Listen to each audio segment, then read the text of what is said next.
Your host, Farah Hannoun, and I'm joined by our resident statman, Mike Bond, host of the Bonfire podcast. What's up, Mike? Hey, Farah, what's going on? Excited. Yeah, I mean, final pay-per-view of the year. This is a really good card, lots to get into, so I'm stoked. Yeah, and it might not have the massive name that people expect in a pay-per-view main event, but I mean, top to bottom stacked. I mean, Chris Weidman on the early prelims, we got Chiesa and Max Griffin. Top to bottom might not be like do massive numbers. I mean, I don't know. What do you think? Maybe it won't do massive numbers, but I think all around it's definitely an intriguing card that I'd want to tune into. Yeah, this is for the hardcores, I think, like more so than anything. But yeah, I mean, like, you know, I have friends that I watched UFC pretty religiously with in like high school, and you show them this bout order and they're like, oh, Clay Guida, like second fight of the night, you know? So like, even no matter what generation you've watched UFC, and, you know, you obviously remember Chris Weidman from the Anderson Silva fights, if you're a fan from that era. So it's got a little bit of everything. Yeah, the headliner, you know, flyweight is what it is. We've dealt with this pretty much the entire existence of this division, just like, does it sell, does it not? They get their spots. We'll see what Asakura and Pantoja can do at this stage. Obviously not the original main event, but yeah, they did a good job with this one. I'm looking forward to it. And yeah, and a lot of people talking about kind of the bout order. I think overall it's pretty much the Aljamain Sterling and Movsar Evloev that a lot of people are baffled by the placement. How about you? I mean, Bryce, he does good numbers for us at Media Day and stuff like that. So can you see kind of where the UFC is going with putting him and Gracie on the main card as opposed to Aljamain and Movsar? I guess I still don't love it. I mean, I talked about this, I think, on Spinning Back Click on my podcast this week with John Anik. Like, we're sitting here, we're covering it all. I'm going to watch this entire show from beginning to end. So like, it doesn't really bother me too much, especially, you know, this is peeling back the curtain a little bit, I guess, for like the people that obviously aren't working in media, but having bigger fights actually spaced out works a little better for us in terms of like writing and getting the backstage interviews out and social clips and stuff. So I actually don't hate the way this is set up, but I understand, like, on a surface level, you're talking about an 18-0 undefeated contender in Movsar and a former champion in Aljamain Sterling who's doing work in the second division. Like, that in itself seems like it deserves a main card spot. Both fights have the potential to be terrible, I guess you could say. So to me, I don't know, like, I don't fully see the logic, but I guess I understand it, but I'm also not bothered by it. Yeah, and especially with Landwehr and Duho Choi, and I understand why they would kick the pay-per-view main card with that, because on paper it's just expected to be a banger, but I guess they could have slid it in instead of that one, no? Yeah, I guess so. I mean, I think they had options here. Like you said, there's a lot of stuff you could have done with this bout order. So it is what it is. Here we are. The card's about to start. So no changes, no dropouts. I think we're getting 14 fights tonight. So the order is what it is. Yeah, and of course, the original main event was supposed to be Belal Muhammad defending his bout against Shavkat Rakhmonov. We get a co-main event, 5 rounds, Ian Machado Garry, not for an interim title. I'm totally okay with that. How about you? Like, yeah, I do think it was the right call, especially, you know, we just see Belal in the past few days. Monday, I think he originally put out that he was cleared for training. He did an interview with Arnold King on the MMA Awards red carpet on Thursday. Sounds like he's ready to go. You know, he's doing the weigh-in show. So like he's here, he's present. I don't know when they're going to be able to schedule this fight, if it's going to potentially happen before Ramadan. I mean, we know the January card now obviously was never going to be there. Sydney is still open for February. There's the March events. So maybe if the winner of this comes out unscathed, we could get this by late March, in which case an interim title would feel very, very unnecessary.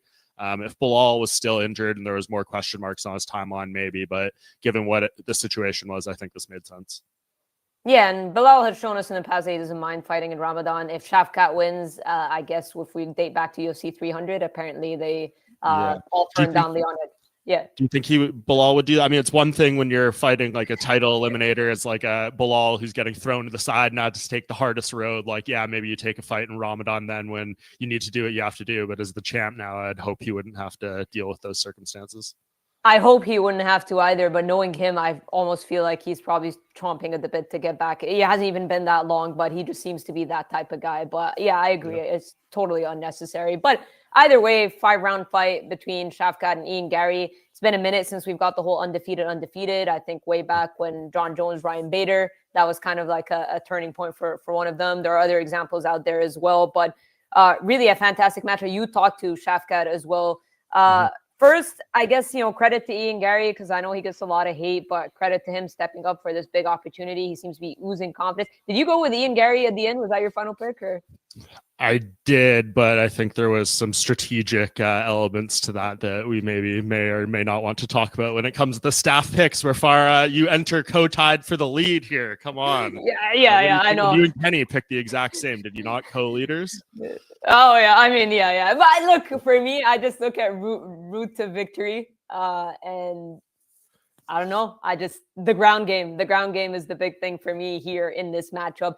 On the feet, I can see, Bilal was talking to Nolan about this, sticking and moving his way to victory. I can see that happening, but depends on how he fights, right? Shavkat I don't know if he's the type that really goes in with a game plan more than he fights. He just sees how the fight plays out. But if he goes out there and tries to take it to the ground, I do feel like he has a big advantage there. How about you? How do you kind of see this matchup playing out? Do you see Ian kind of having success? And it's 5 rounds as well. That's something to consider. Yeah.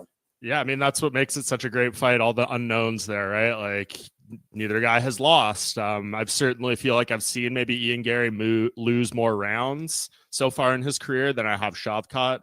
And obviously he's had a fight scored against him, against Jeff Neal by one judge. So there's, I guess, maybe a little more to dig into on the Garry side in terms of like potential flaws. Shavkat, I know maybe he's a little more hectic and messy out there, but clearly that works with his style. He's finishing everyone before the fight reaches the scorecards. So this is a really tough one to break down. You would imagine, just like looking how Michael Venom Page was kind of able to survive with Ian Garry on the ground.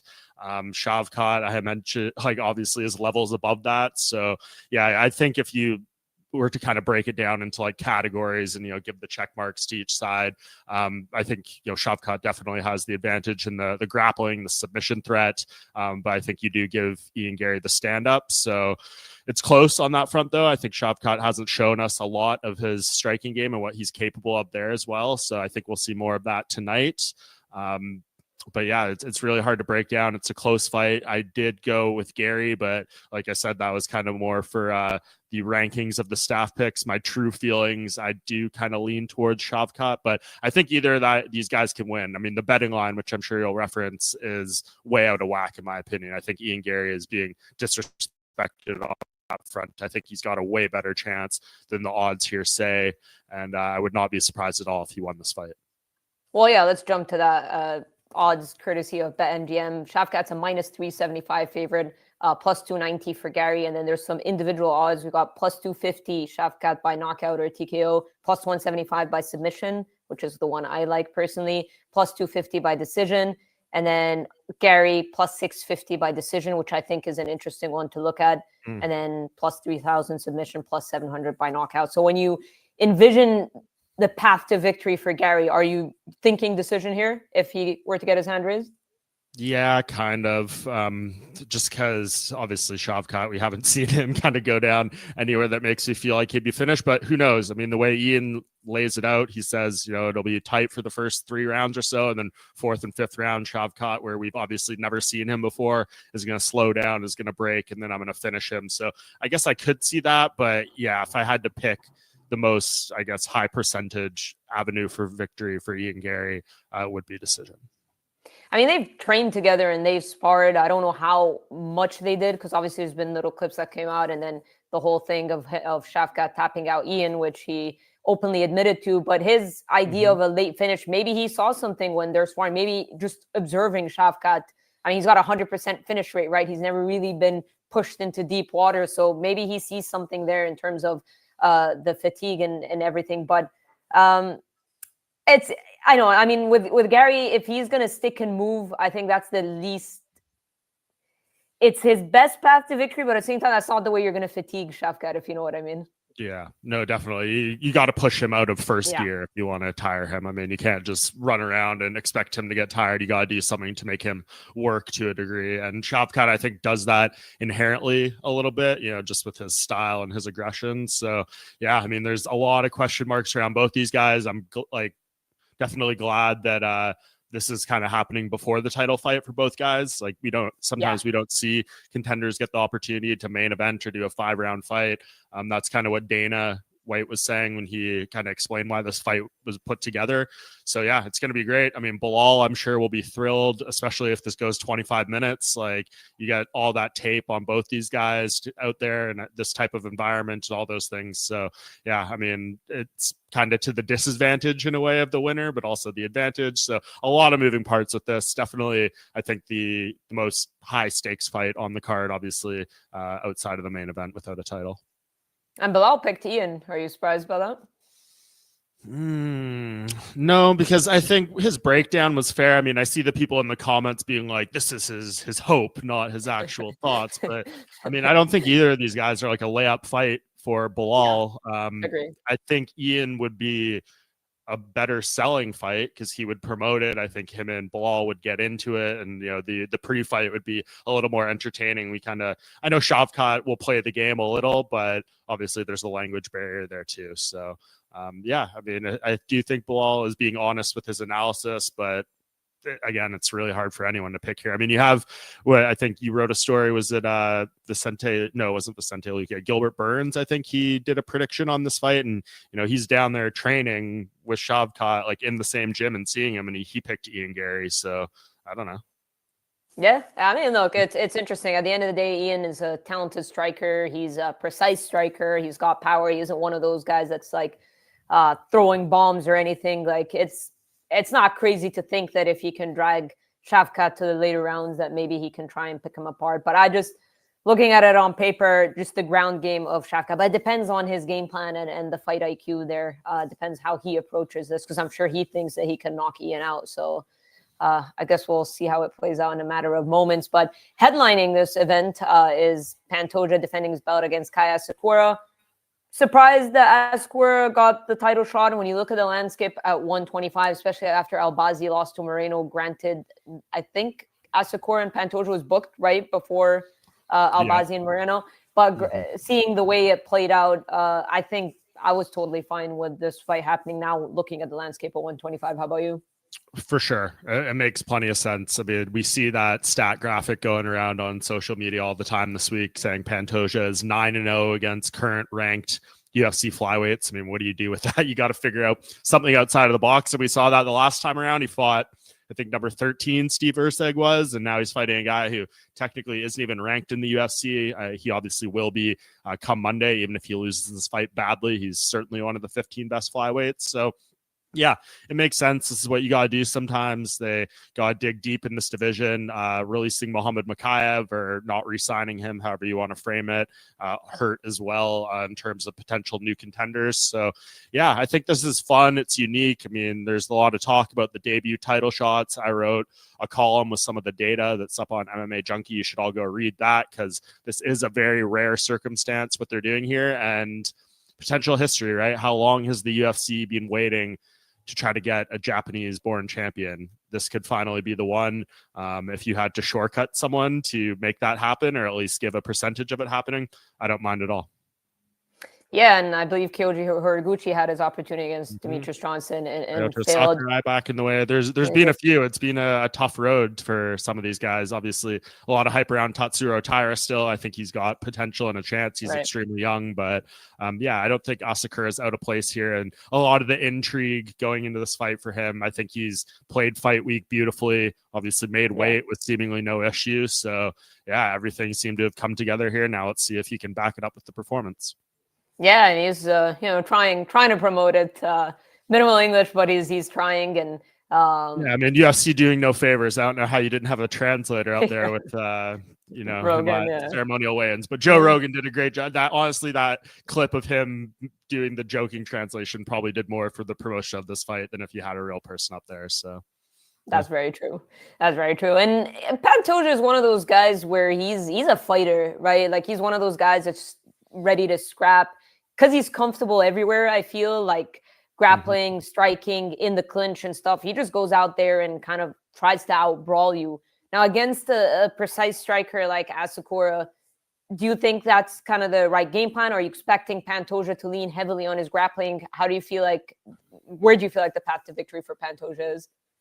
Do you think he has multiple? I mean, I think he could win this by like TKO stoppage, maybe not a clean knockout or anything, but kind of an overwhelming situation. Definitely a submission, most certainly a decision. So I think he has a lot of paths to win here, more so than Asakura, and he's been fighting extremely well lately.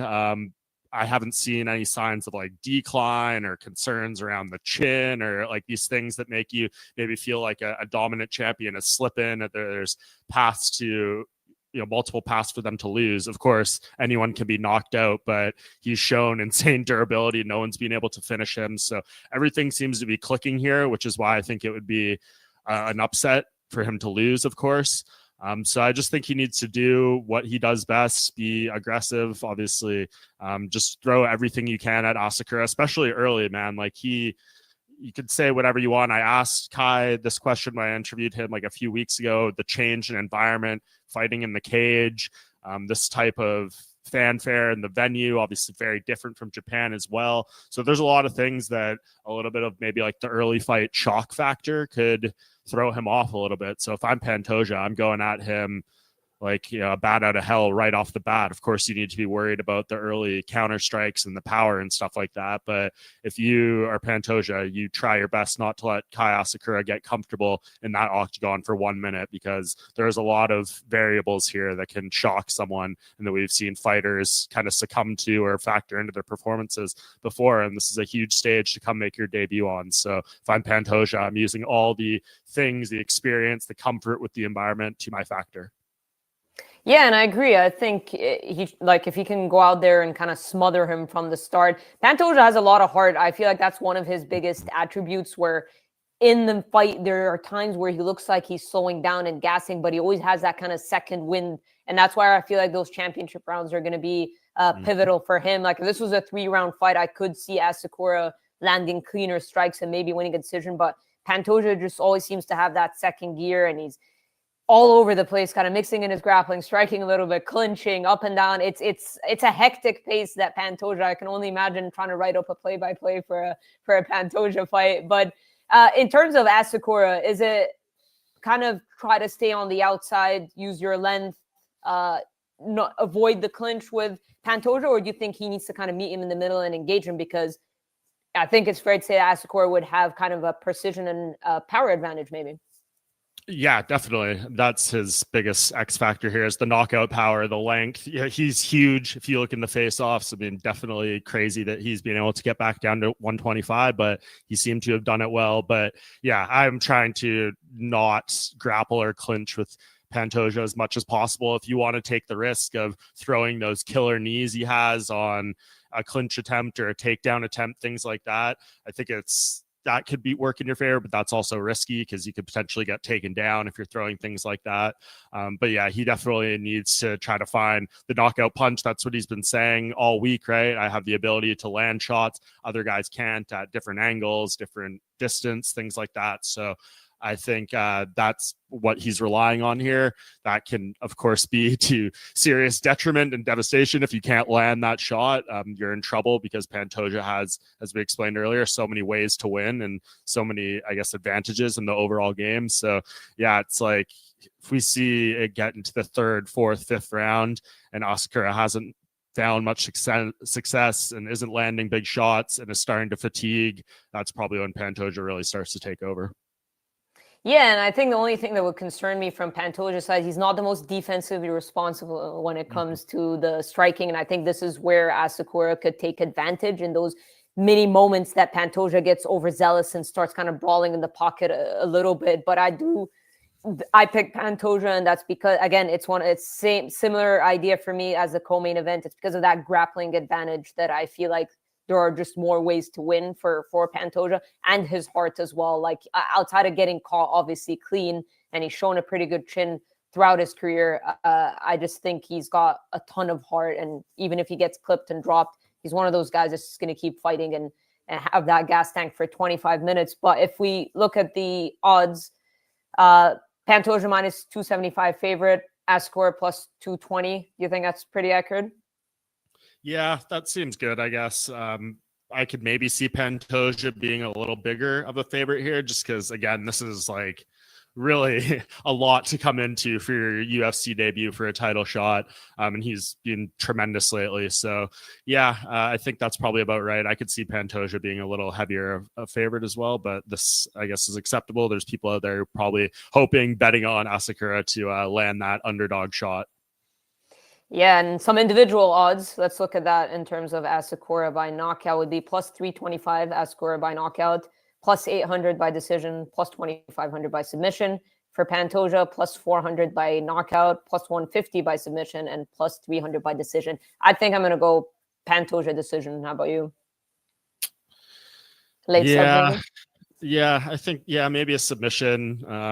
God, I'm just already thinking ahead to like 1:30 in the morning, watching a fifth round of a fight Pantoja's dominating, and it kind of makes me sad. So let's hope for a finish so we can make it a slightly earlier night. Oh, it's almost 1:30 for me right now, Mike. So just it's gonna be more like eight. Yeah, I get you. I get trust. There was nothing that would make me happier than a Francis Ngannou main event back in the day. I would start getting ready to go to bed at 8:30 a.m. But yeah, either way, I think it's going to be an action-packed fight. I mean, Pantoja always comes to fight. I expect this to be probably fight of the night. Speaking of like looking at the card, I can remind you of some of the matchups: Guida Hooper, Chiesa Griffin, Cody Durden, Joshua Van. That has a lot of potential for fight of the night. Weidman Anders, Randy Brown, Brian Battle. That's another one. Are there any matchups for you that kind of stick out for a potential fight of the night? Of course, Landwehr and Doo Ho Choi as well. Yeah, that one's hard to avoid, just given their placement, given what they're both saying. Like, I think that fight just depends on if their chins hold up. Like, if those guys can make it through a round with each other without knocking each other out, I think that probably is your fight of the night. But you know, if it's just crazy action for 2 minutes, someone goes down and that's kind of it. Those fights don't usually get fight of the night. So it's probably more of a performance of the night type thing. So yeah, that one I think is kind of chin dependent. The main event is certainly a good bet as well. Yeah, I think you kind of named all the ones that feel like it's going to be tough. I mean, I hope that this is one of those nights where Dana comes to the press conference and lays off like 6 or 7 names that they're throwing $50K to. I wish I had the betting odds for Movsar and Aljamain being fight of the night. Probably cash in millions. Yes. I mean, you never make a line that steep. You never know. Grappling scrambles could be a lot of fun, but I could. Stranger things have happened, that's for sure. That is true. Well, let's talk about that matchup because I think that's one of those matchups that probably deserved we talked about it deserving a main card spot. But Movsar undefeated, Aljamain Sterling straight to work at 145, got the win over Calvin Kattar. Now he's got it's a pivotal clash. I don't know if it's number one contender. It wasn't anything that was declared. I don't see this being the matchup that the promotion would declare as number one contender necessarily, but big stakes at 145 regardless. Are we going to see those fun scrambles, or do you feel like it could just play out on the feet? Because I mean, Movsar and Arnold Allen wasn't bad on the feet. That was decent. But the way Aljamain's very responsible defensively, so he's not going to engage in some crazy brawl. He won't give us that entertaining bout on the feet. So how do you kind of see it playing out? Yeah, I think it's just going to depend if Movsar can get his takedowns, and that will be super interesting to see Aljo have to fight off his back. We haven't seen much of that. But if he can't get it, this honestly could be a rough night for Movsar. Aljo's striking, as awkward and unorthodox as it is, I think is super underrated. We've seen him do this before where he's been able to kind of pick guys apart from the outside using those side kicks and those front kicks and those long kicks to the head and things like that. That could be what this fight is for 15 minutes. It's happened before. It's very possible. Movsar, I think, does have some okay boxing. It's leveling up as he goes, but I think he's got 27 takedowns in his 8 UFC fights or something in that range. So like at least one every fight. So this is an important element of his game. How are those grappling exchanges going to look? I really don't know. You don't see either of these guys spend much time off their back. So what is the plan of attack from there? Do they settle and close the guard? Do they immediately try to scramble and get back up? Those are kind of strategic decisions that we have to see what their teams respectively have come up with. But yeah, I do think that striking game of Aljo is very underrated. And if Movsar can't figure that out, it could be a long night for him, honestly. Yeah, this could resemble a bit of Aljo's performance against Pedro Munoz, using 100%. a lot of those kicks. Yes, Pedro's obviously got a great guillotine, so it's not something that Aljo would have wanted to dive in terms of his takedowns. But yeah, that's, who did I even pick? I can't even remember. I Well, genuinely can't remember. it's a prelim, Yeah, so you don't have to yeah, worry too much about it. You can make your yeah, pick that's now. That's true. That's true. Now thinking about it, now talking about it, I could see Aljo. They both talk about being so confident in their grappling, but that could just be talk. That doesn't necessarily mean that that's going to be their game plan. That's a bit of an ego thing, right? Like, you're not going to say I'm going to get out grappled, right? So, but I do feel like Movsar is more likely to be offensive with his grappling before Aljo. That's what I think. I think Aljo will probably try to, keep it on the outside, use his kicks, and kind of outpoint him. Where I feel like if the grappling scrambles come, it will be initiated by Movsar probably. Yeah, I tend to agree. It's kind of, I don't know, this just popped into my mind. It's almost like the Khamzat Chimaev mindset versus the Bo Nickel mindset. Like, I think Movsar is like, I don't care who you are. I don't care if you're Aljamain Sterling. My grappling is so much better than everyone. I'm going to take you down and try to do my thing. He'll at least attempt that. Maybe it won't work out, but I don't think he has any fear. Whereas Aljo, I think, is like a little more the Bo Nickel mindset, the thinking man, where being like, well, like, maybe we just cancel each other out there. And if I can just strike and do this for the whole fight, I will, even if it's boring. And he'll do that. I don't think he's going, I know he said at media day, like, I'm looking to dominate him everywhere. You wouldn't expect him to say anything different, but like, I don't think Aljo's going in there being like, I'm dominating him on the ground and going to try to grapple no matter what. And I think he's kind of sees some other ways, whereas I think that's plan A, B, C, and D for Movsar, who looks ridiculously jacked at the weigh-ins of this fight too. And the interesting haircut too, young Justin Bieber there. But but Movsar is a minus 250 favorite over Sterling, who's plus 200. Do you think that's just the undefeated lure, or do you see where the betting was? I think I was pretty surprised when I've seen the odds for this. I don't know. Maybe I'm just higher on Aljo than most or something. I don't know. I've always experience. thought experience. I mean, I don't know. It was interesting too. Like, he didn't look that great at weigh-ins yesterday, I didn't think.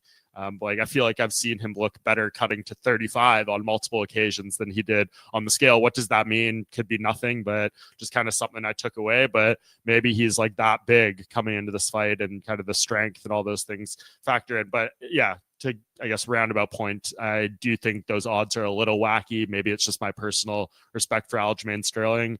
But like, I haven't seen Movsar do anything that kind of warrants that. I mean, it's crazy. 8-0 in the UFC, 8 decisions. I don't think, I have to triple check this one before the fight tonight, I don't think anyone has started 9-0 in the UFC with all 9 wins by decision. So that's like a kind of a tough sell if you're Movsar. Making history. No, but in all seriousness, like Aljamain, it's kind of hard to look good against him. Like, he got caught against Sean O'Malley. That fight didn't really get going much. Like, it was a bit of a dull first round, then O'Malley caught him.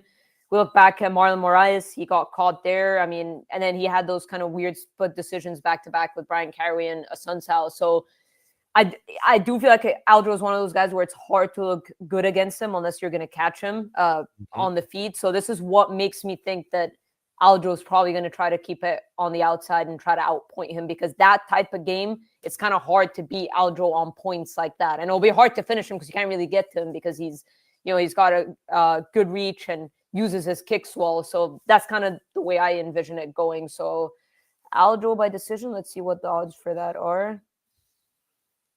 Plus 350. I like those odds. I think they're fair. I mean, that's pretty juicy. I'm not like a huge bettor, but yeah, that seems pretty good. I think this is going to decision here. And yeah, I mean, like I said, if Movsar can't figure out that striking range and how to deal with those kicks of Aljo, I could see him getting confused in there. So let's see what he's all about there. And yeah, speaking of, you said, obviously you talk about the decision streak of Movsar, and Aljo has finished some fights. Not a crazy finish rate outside of the. No, he had the TK. No, he had the TKO of TJ Dillashaw in there, and then there was a submission of Corey Sandhagen. So obviously, definitely more of a finish rate. But if we look at it, it's plus 1,500 Movsar by submission, and then you've got Aljo plus 1,000 by submission. So I think, and they're not knockout artists, right? So I think that speaks to where this fight is likely going. Yeah, not too much more to add there. It's honestly just this one seems bound for a decision, and it's probably going to be close, and whoever loses is going to be pissed off and feel like they won. I think that's not a bad way to look at it. But looking at his card, there's a lot of fights to talk about, and I do want to leave time because the fights start in half an hour. So I definitely want to leave time for the likes of Gane, Volkov, Mitchell, and Gracie. But before I talk about those, Dominic Reyes and Anthony Smith headlining the prelims. We're seeing a bit of a career resurgence for Dominic Reyes, and interesting comments from Anthony Smith, basically saying he doesn't really care about winning. How did you interpret his comments? Because obviously a lot of people are, and why are you doing this then? Blah, blah, blah. Yeah. But so I guess to like put it in context, right? Anthony Smith just like 3 weeks ago lost a very good friend of his, like a lifelong friend, one of his early coaches in MMA. And I think what he was saying there was just like, you know, he clearly has a lot of emotions built up. And if you hear the part of the quote before, like, my motivation to go in there is I have so many strong feelings inside, whatever it may be, anger, rage, sadness, and I can't express them legally in any other format. I just want to punch someone in the face. Like, I just want to get these emotions out, was kind of my take. So like the win or the loss isn't my priority. It's just kind of getting all this pent up emotion out there. What that channels into in terms of the performance, I really don't know. I didn't read it as like the same red flag as maybe some others, just given the circumstance. I kind of understood what he was saying there, but yeah, it is obviously a little concerning coming into a fight with like such a heavy heart and all those things. He said the last time he kind of had similar emotions was after he lost to John Jones, being so upset with himself that he went in and took the Alexander Gustafsson fight in Sweden like a couple months later, and he went out and won that, and that was a pretty big shocker at the time. So maybe it channels into something different. Of course, Anthony Smith has a lot more tread on the tires since then. Some not so great performances, so we'll see what he can do tonight. I understand all the questions are out to him and things like that. I didn't read into those comments as big a concern as some other people, because I knew where he was coming from and what he's been going through. But if you put it all together, like the emotions, the timing of it, all those things, I could understand being worried about him coming into tonight. yeah, he's a pretty big underdog. I mean, I called it a career resurgence for Dominic Reyes. He snapped a 4-fight losing skid. There was a bit of a layoff in between, and he looked good against Jacoby. Obviously, we know what his potential is like. Obviously, everyone talks about the John Jones fight, and even before that. But Reyes is a minus 400 favorite over Smith, who's plus 325. Smith has obviously been a lot more active than Reyes. But are you surprised to see that Anthony is such a big underdog going into this one? Not really. He hasn't looked good in the past few years. Let's just be honest. Some of it is circumstantial, taking very short notice fights, unideal circumstances, all these things that you could use, I guess, as excuses or reasons. But at the end of the day, like, the performances just haven't quite been there for him. Of course, you know, the Vitor Petrino one, he was able to like snatch a quick submission. Ryan Spann, you could argue he lost that rematch. So yeah, there's, I don't know, a lot hinges on this. Anthony Smith has been around forever and has so many fights like in his career that this is kind of what should be happening to someone with his degree of experience. He should be slowing down. He shouldn't be in prime form, but I think kind of the disconnect for the fans is like the way he speaks so confidently, and he's in that analyst role and stuff too, that maybe they feel like the talk doesn't match up with the performances. So I think he needs a good showing tonight, even in defeat, to kind of redeem himself. But Reyes has his whole slew of questions as well. I mean, I know he rebounded in the last fight, but prior to that, he's been going through a lot as well. So this is a curious crossing of the roads here between these two. But I do think Reyes is the rightful favorite. It's minus 125 Reyes by knockout. So, I mean, yeah, I mean, I think if this fight ends, it's probably going to be a knockout for Reyes. If he finishes it knockout, TKO, Anthony Smith probably submission. That's what he does usually. But I really don't know. I don't know how to read Anthony anymore. It's really tough coming into tonight. Plus 1,200 is Anthony Smith by submission, FYI. So wow, okay, yeah. I mean, Reyes is pretty difficult to take down, to be fair. So I could see why. Yep. But also on the prelims, a matchup I'm looking forward to, Randy Brown and Brian Battle. Obviously, Brian Battle missed weight.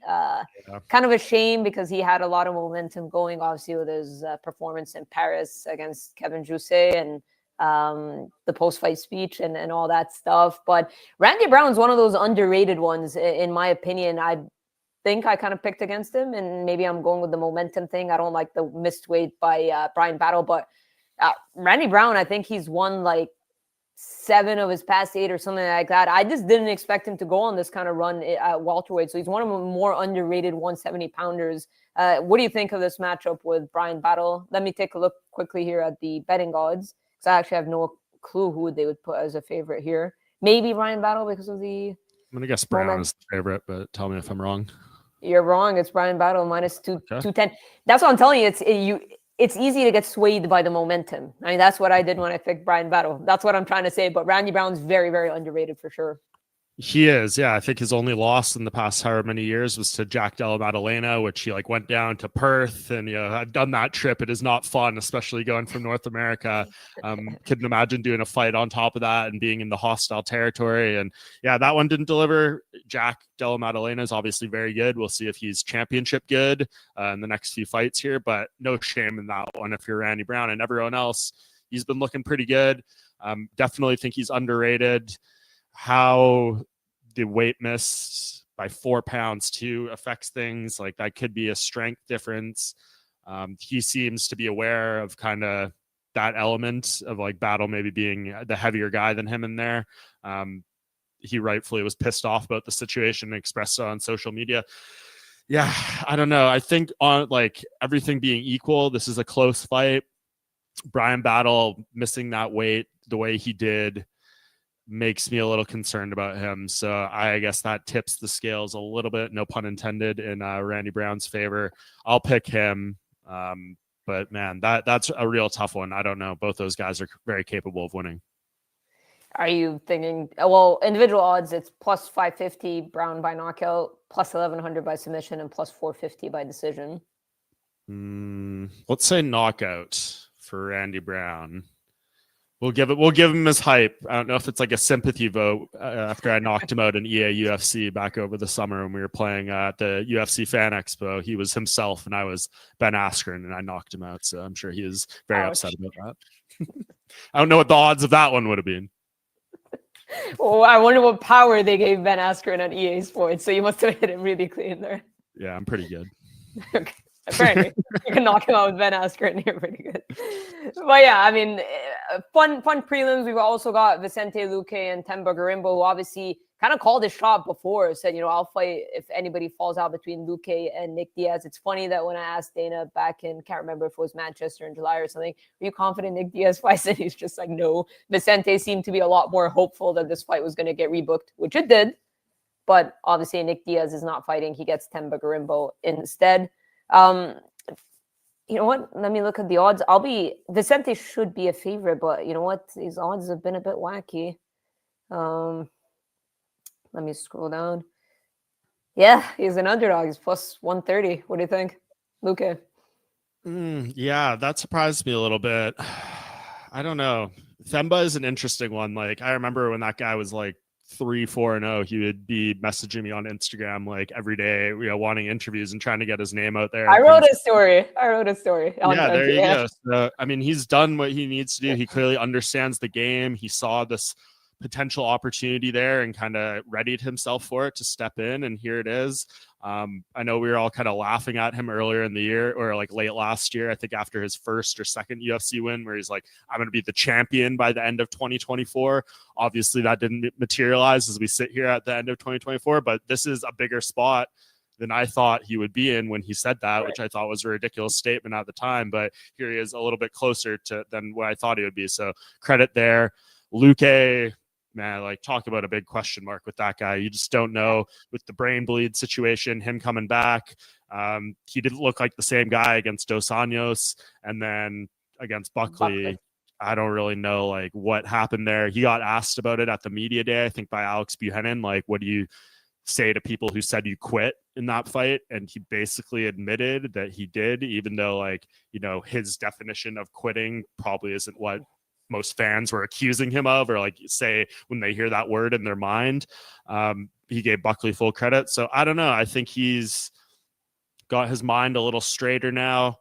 I don't know where Vicente is at. Like the pre-brain bleed version of Luque wins this fight 9 times out of 10, in my opinion. Now, I really don't know. And if Themba can kind of shut him down with the wrestling and give him troubles off the back, not get caught in that famous Darce choke of Luque, who he has the most in UFC history, I think this will be a close fight, but I would think Luque would win unless he's just a complete shell of himself now. Yeah, he's so skilled everywhere. He's so dangerous. He can knock you out. He can submit you. And he's an opportunist as well. He's one of those fighters that was always an opportunist. Kind of reminded me of Tony Ferguson in his prime, where you never know how you can get caught by him. But it is a confidence issue with Vicente. I agree 100%. And Themba seems to be very confident. He talks about him being the guy to headline UFC Africa, which is a very bold statement considering that Dirk is not going to doubt him. We'll see. I've already shat on his dreams enough, so we'll see what he can do.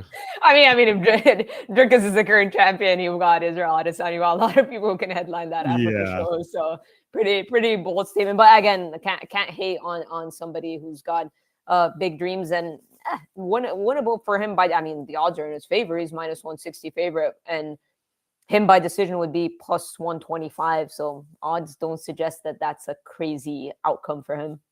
No, it's not. It's definitely possible. So we'll see what he can do. Like I said, I think we know what he's capable of. It's just what is going to be standing across from him, what version on the night. And I think that's going to ultimately what defines the result here. I agree. And one of the other intriguing matchups on this card, Bryce Mitchell and Kron Gracie, the Flat Earth title fight. Which media member was it that asked about that? I mean, I don't know. Kron is obviously another big question mark. Speaking of question marks, I can understand why Bryce would think this is a fun fight. He's coming off of a devastating knockout loss. So trying to rebound against grappler isn't the worst idea for Bryce Mitchell right now. So I get why. Like, I think he's better than that matchup-wise. There are plenty of matchups. He's still a very good fighter, regardless of the loss. Plenty of matchups that he could have gotten instead of Kron. I get why this is fun. But Kron Gracie, I mean, even the direction the UFC are going with him and stuff, it's just interesting. He's got some pretty good matchups like Cub Swanson and Charles Jourdain. Even Alex Caceres is a nice fun one. What do you make of Kron Gracie? It's hard, right? It's hard to gauge with him. Yeah, I think he's one of those guys that when the UFC signed him, he didn't get your normal UFC debut signee purse, right? I think he's getting paid a little bit more. So that's why he is not fighting that super low tier competition. And he's getting these bigger fights because if they're going to pay you as such, they're going to make you fight some real guys. So I think that's what's happened with his career. Was that the right way to go? I don't know. If you're UFC, try to maximize, I guess, whatever is left of the relevance of the Gracie name in MMA. So I understand the matchmaking. I kind of like when the UFC does this occasionally. Something a little quirky that may not make sense rankings wise, but in terms of the style matchup and stuff, you laid it out pretty well there why they probably went in this direction. I think maybe the thing that rubs us all most the wrong way, not to circle back to the bout order thing, is like this fight getting main card placement. If it was on a main card of a fight night, fine. If this is the featured prelim, I think it's fine. But given the matchmaking and then the placement, I think that's what kind of has us scratching our heads a little bit. But I don't really know what to make of Kron. I mean, he got asked this week what happened in the Charles Jourdain fight and what he learned from it. And it was, don't listen to the people closest to me. So I don't really know what to make of that. So there's a lot of questions. He's got Nate Diaz there in the corner. He's starting drama backstage at ceremonials. So I don't really know. I mean, I could see Kron coming out there and flopping on his back multiple times and it being ugly and nothing really happening. Or I could see him going out there and taking advantage of a Bryce Mitchell slip up and submitting him in the first round. So it could kind of be the two extremes. And I hope it is, because one way or another, we need some form of entertainment here. And I think him kind of goofing off like that is entertaining in its own way. And then a finish is welcome as well. Yeah, I mean, if you're Bryce Mitchell, is clear advantage on the feet for him. I mean, Bryce is very good. Not too long ago had that win over Dan Ige, and Dan's always a tough fight. We know that. Had the impressive win over Edson Barbosa as well. Lost to Ilya Topuria, no shame in that, obviously, as we've seen lately. But Yeah, I think as fun as it would be to see those grappling exchanges, I just don't think that's like it's literally giving Gracie his highest chance of winning. But Bryce is a minus 900 favorite, which I think is reasonable based off of what we've seen from Crone versus what we've seen from Bryce. Ooh, minus 900, that's steep. I just thing that concerns me there is just I know Crone Gracie, as you said, obviously a grappler, not much threat on the feet, but when someone gets knocked out the way Bryce Mitchell did, and insane that he is fighting before Josh Emmett Right. after that matchup last year, like what the hell? I know Josh Emmett did some media at the World MMA Awards and he said he's just been away for injuries and stuff, but still to take a knockout like that and for him to beat him back is crazy. I don't know. I mean, are you saying Crone by knockout? No, but maybe I don't know. Like maybe his chin is gone. Who knows? Or maybe he like just doesn't react well to being hit. These are things you don't know until you truly get in there. I know he said he's fearless and training went fine, but who knows? So that could be something that's kind of an outlier that could come into play here. But I don't know. I mean, you say Bryce Mitchell will just be like standing with him and not take it to the ground where he'd give the opponent the other chance. I mean, I don't know. Anything can happen. This man is saying that he doesn't believe in seatbelts at media day. So like, am I going to think he's capable? He can do anything. I wouldn't doubt any degree of fight IQ in there by Bryce Mitchell. I mean, Bryce should have lived in Egypt all along, so we've just only recently implemented seatbelt rules. He would have loved it here. No one wears a seatbelt here. I'm sure he'd have his own set of problems with there too. So definitely. But it's plus 4,000 for Gracie by knockout. I don't think anyone's really looking at that. But submission is plus 1,400. It's not any better there. Whereas Bryce by decisions minus 200, plus 375 by submission, and plus 500 by knockout. But I can see Bryce taking it to the ground. When you're confident in your ground game and your jiu-jitsu, you're not necessary. You kind of want to dictate the pace there. We saw Crone kind of slug it out. Was it the Cub Swanson fight? Granted, he didn't win, but he's willing at least. So yeah, it's definitely interesting. Yeah, I mean, I'm just curious to see the scenes. Nate Diaz in Crone's corner. Is Bryce going to come out with the Bible again? What is he going to do? Like, this is just going to be, I think, this will give us like our serving of weird tonight, this 20 minutes while this fight's happening. That's for sure. And want to touch on this pivotal heavyweight matchup between Cyril Gane and Alexander Volkov, a rematch. Obviously, Gane won the first fight pretty comfortably by decision. Might have not been the most entertaining fight in the world, but he was pretty much in cruise control. Volkov has looked very good as of late. Gane gets a lot of unfair criticism, in my opinion. Obviously, the John Jones fight didn't do him any favors. And then a lot of people accusing him of ducking Tom Aspinall. I think it's that post-fight speech. I believe it was in Paris, right, where Tom Aspinall was there, and he said, "I want to look ahead." So I don't think that did him any favors either. But either way, Gane is still a very talented fighter. That loss to John Jones, very unfortunate, but very close fight with Francis Ngannou. I know Ngannou had a bad knee. This will be a striking battle, though, I'd like to think, with Alexander Volkov, and I do give the edge. I think it can look very much like the first fight. How about you? I think it could, unless salon quality Volkov is just a completely different guy at this point, and he's like that renewed. I don't know. His confidence is there. He had the little chirp at the press conference where he said, he doesn't hit that hard. Best line, yeah. Yeah, so Volkov is coming into his full form. I know he's like 50 fights into his MMA career and has been doing this for freaking ever, but he does seem to have turned something, whether it's mentally or just understanding the game a little more. I don't know how that factors in. Gane, as you laid out there, is very high level, even though he shot himself in the foot a few different times along the way. He's an extreme talent. Yeah, I think him going in there, I am curious about the 5-round element versus being 3 rounds now, right? Like, I think Gane knows how to pace himself and approach those main events. He's done enough of them now, as has Volkov, to kind of shorten it to 3 rounds. I'm curious how that affects the approach of both men. So yeah, like in theory, I think this should be kind of a carbon copy, but Volkov has the chance to really show us something here. And if he is that different guy that we've seen, I think it would be a massive win for him. And for Gane, it's just kind of maintaining your spot and showing that you're still that same guy. I think a lot less pressure on him to win in a spectacular way or anything like that, because no matter what he does, that Tom Aspinall fight, say John Jones retires or whatever, it's there for him. Like, he is the fresh matchup. But if Volkov wins, it's definitely the most chaotic outcome for this heavyweight crapshoot we got going on right now. Yeah, and regardless, Gane versus Aspinall, they've been kind of, I don't know if chirping is the right word. Gane isn't really a trash talker, but there is a backstory there. It is two guys representing Europe, obviously, and their respective countries. It could be done anywhere, this fight. It would be actually a shame if it wasn't done in the UK. But yeah, I just think 3-round... Gane was in control of that first fight, regardless of those 3 or 5 rounds. I think it's Volkov who needs to make sure that he does something in those rounds. So I expect a more aggressive Volkov. I feel like Gane is going to be kind of similar with his approach. Do you think Gane tries to grapple at all? Interesting. If I don't know. Is more aggressive, like on the feet. Do you think that's clinch? I think that'll clinch, and Gane is obviously very comfortable with the clinch with his Muay Thai background and stuff. But I just think he's a more diverse striker. Yeah, but an aggressive Volkov could get an interesting. I mean, we saw him slug it out with Tuivasa, right? Almost got knocked out there, but he gave us one of his more entertaining. He's down, he's willing, he's game. It's not like he shies away from those type of fights. But I think for Volkov, you need to kind of ramp up the aggression, because if it's going to be kind of like a striking battle from the outside, I think Gane wins that all day.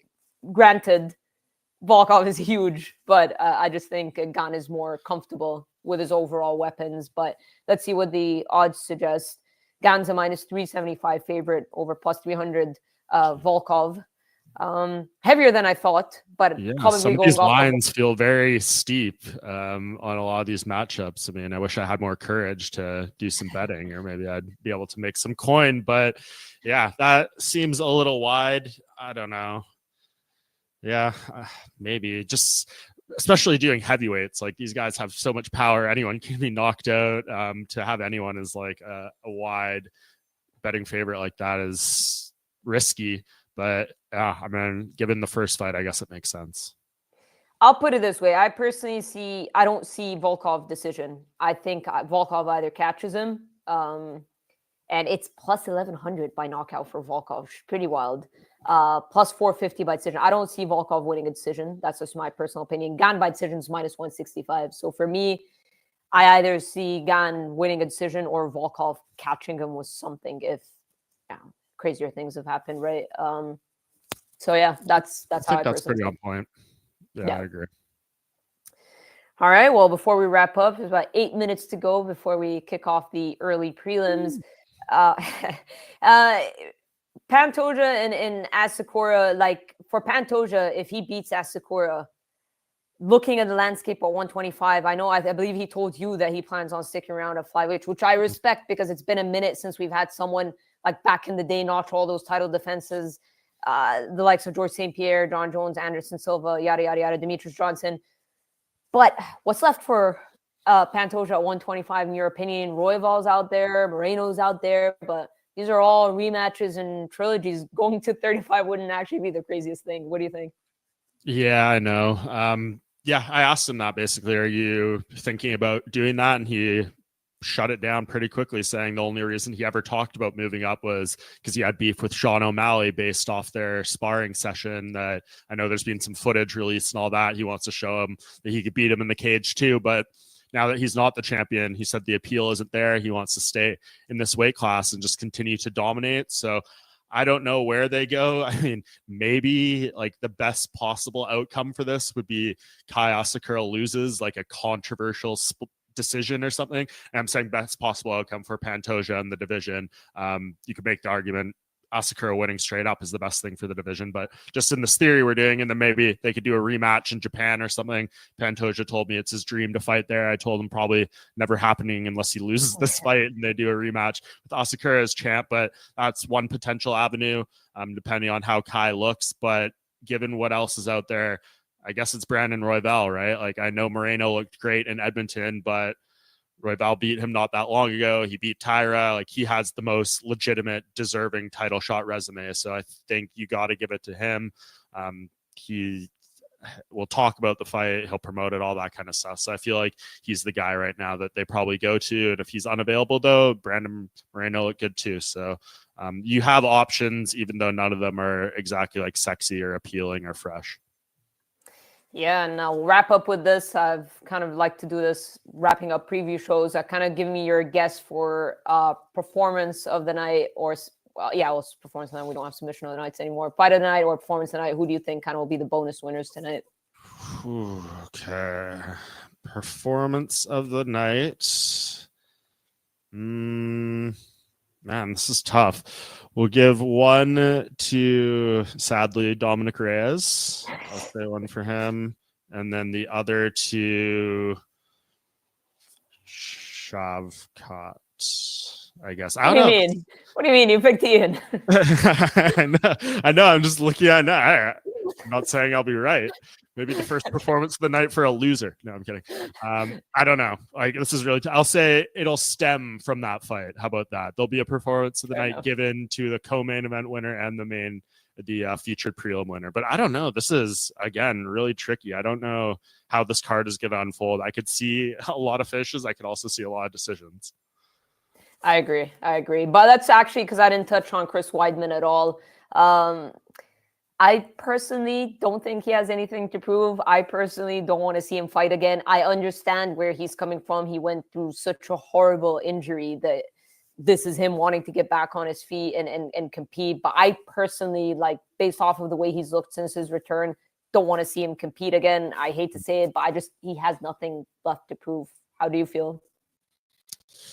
Yeah, I had John Anik on the Bonfire this week, and he said that they did their fighter meeting with Weidman in New York when this fight was originally supposed to happen. And Chris was like, this is legitimately the first time my leg has felt normal. Like, the past fights since the injury didn't happen. So I want to see what happens here. I think maybe if he fought in New York and won, maybe he would have walked away there, had a really bad performance in his home state.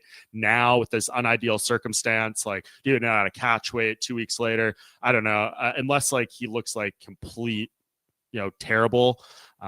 I think we maybe get one more. Maybe he stretches it out to like another New York show and then tries to retire there and do what he did. But yeah, John Anik said, based off his conversations in that fighter meeting, he thought he would keep going. They didn't meet with him this week. We didn't talk to him at media day. He wasn't at the press conference. So I don't know where his head is at 2 weeks later, given the mess that happened. I know he was pissed he didn't get paid for New York too. So I don't know. I think it'll be very performance contingent.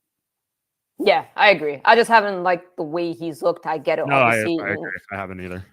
No one's really come back from that leg injury and looked great. So I understand. I just don't think I'd get it if he still had something to prove. I think he's a shoo-in kind of for a Hall of Famer. But yeah, we'll find out in a matter of minutes. Well, Mike, I appreciate you joining me. Thank you so much, guys.